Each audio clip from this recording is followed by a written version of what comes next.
Hello YouTube, this is Morgan, Airspeed Prime here at my next Korra/Avatar news update video, plus my speculation going into Civil Wars Part 2. I'll start off with the news, and I have two pieces of news to cover. One would be the the ratings for Episode 3, Civil Wars Part 1. It got 2.19 million viewers, which is a drop of about 410,000. But that was expected, given that, season premiere usually do expect a drop down going to the first kind of regular episode in a way. It's definitely interesting to see, how the ratings are doing. Obviously, as I said last time when I talked about the ratings, we had stuff like it was going to drop down anyway because of the huge break. Usually, the second season has a little drop at the start, especially if there's a big break. New time, new day, and stuff like that. And I think one of the things I noticed this week was that I just remembered, what one of Korra's big competitions is on Friday nights at around that time. 7 is WWE SmackDown, which is obviously one of the most longest running kind of weekly television shows of all time. So that's definitely a huge thing it's up against. So for it to still get like over 2 million viewers is still excellent. It's just, in that kind of better slot. Like Friday nights is a better slot than Saturday mornings, but it's also up against more competition, so there's that. Overall, I don't think Korra's like gotten less popular, because as much as maybe the ratings for the show are down, I'd say their website, nick.com, is getting a lot of hits when they put up the episodes. I'd say iTunes is selling really well, the episodes in HD. And then if you include the number of places online where you can watch the episode, there's a ton of people that aren't from America and obviously can't access nick.com, can't actually add to the ratings in America.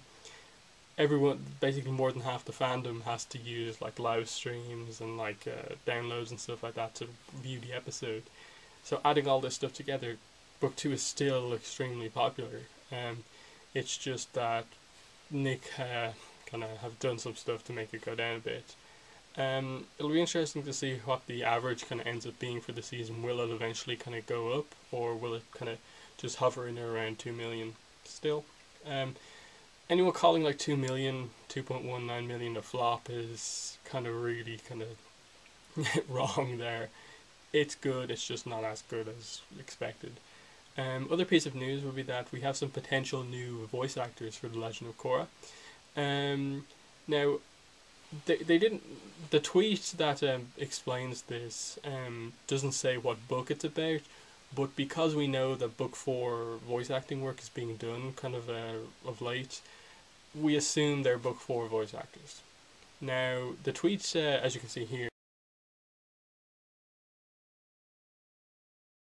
comes from a voice actor called Jason Marsden, and he mentions that he did work with Anne Hesh and also Jason Isaacs. Now, Jason Marsden and Anne Hesh are new to Avatar, but Jason Isaacs was the voice of Zhao in book 1 of Avatar, so we have a kind of voice actor returning and 2 new ones potentially, and the tweet also mentions the little girl from Mad Men, which I believe is Kiernan Shipka, who is Janora's voice actress, so that makes sense. Janora potentially becoming a really big character this season, maybe he continues into the other seasons. That's pretty cool. I'm really interested to see who these people are voicing. We haven't had a lot revealed about, book 3 or 4, so it could be just the first time that any of these voice actors have actually mentioned that they've worked on the show. Like Anne Hesh, for all we know, could be like the Earth Queen, who was kind of just recently revealed not that long ago. She could potentially be voicing Zuko's daughter. Who knows? There's a lot of interesting stuff. But yeah, other than that, it's just really speculation about who they're voice acting. But yeah, I'll move into some speculation on going into Civil Wars Part 2, kind of based on what we saw in Civil Wars. I only have a few things to really speculate upon. Unlock once again continues to sort of reveal some stuff, but sort of not reveal some stuff. But the obvious speculation is what he says when he explains to Korra what would happen if a civil war broke out, is that actually what he wants his plan to be? Kind of the whole situation of him telling her, this is what happens, we can't let that happen. But he's actually kind of engineering the situation where he's basically making it happen, just not in an obvious way that makes him out to be doing that. Does he actually want a human versus a spirit war to break out or something like that? Um, the only goal that he seems to want is that he wants both spirit portals open for safe, easy passage to the north and south poles for spirits and man. So he clearly wants spirits to be able to freely move between the two water tribes for whatever reason. He seems to be able to control them. I think it may end up being something along the lines of the civil war breaks out, spirits then come in, and he ends up being able to control them and is trying to maybe use them to take over the world, something like that. But I still maintain that I don't think he's the ultimate villain of this season, because we still have to meet Grey Delisle's Dark Spirit, the Dark Spirit that she's going to be voice acting, and I feel that that is going to be the main villain who Unalaq's maybe working for, or being kind of forced to do things by, something like that. Um, Other than that, I don't really have much else to say about Unalaq. What on earth is he planning to do? How is he going to prove that Unalaq and Tonrock and Senna were guilty of trying to assassinate him? That's interesting. Outside of maybe him knowing about Varric going to see Tonrock, what can he say to them to prove their guilt? That's interesting. But I think this is ultimately kind of his thing that will turn Korra against him. That we've all kind of seen that he's evil, but because he's her uncle, she hasn't really noticed that much. She's trying to help her. This will be the thing, I think, that really shows her that he's not all good. I suppose Janora slash Iki and what's happening there, she's gone missing.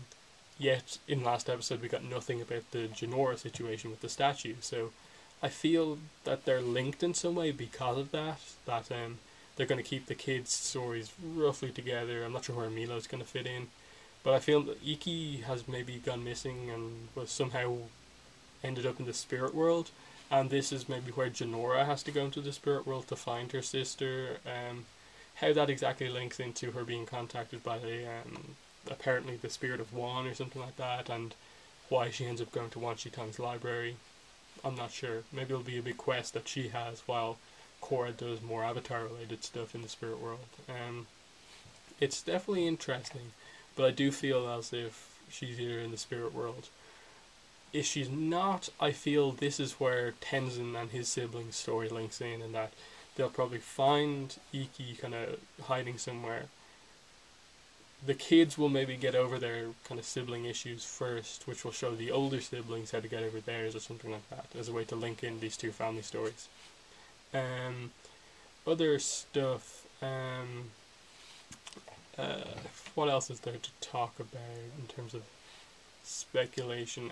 Varric, this episode kind of seemed to hint that he was almost working for Unalaq. Either that, or he's just so self-obsessed that he's willing to start a war and kind of basically becomes somewhat evil to save his own wealth or something like that. Again, it's up in the air. A lot of stuff hints to it, because we know his group went to see Tonrock, and his group said that Tonrock refused, who were the same people who captured Unalaq. So he seems to be involved in that some way or another. And because of how powerful a bender Unalaq seems to be, I would assume that he could have fended off these kind of just random waterbenders if he needed to. So that makes me think he's definitely somewhat behind his own kind of kidnapping.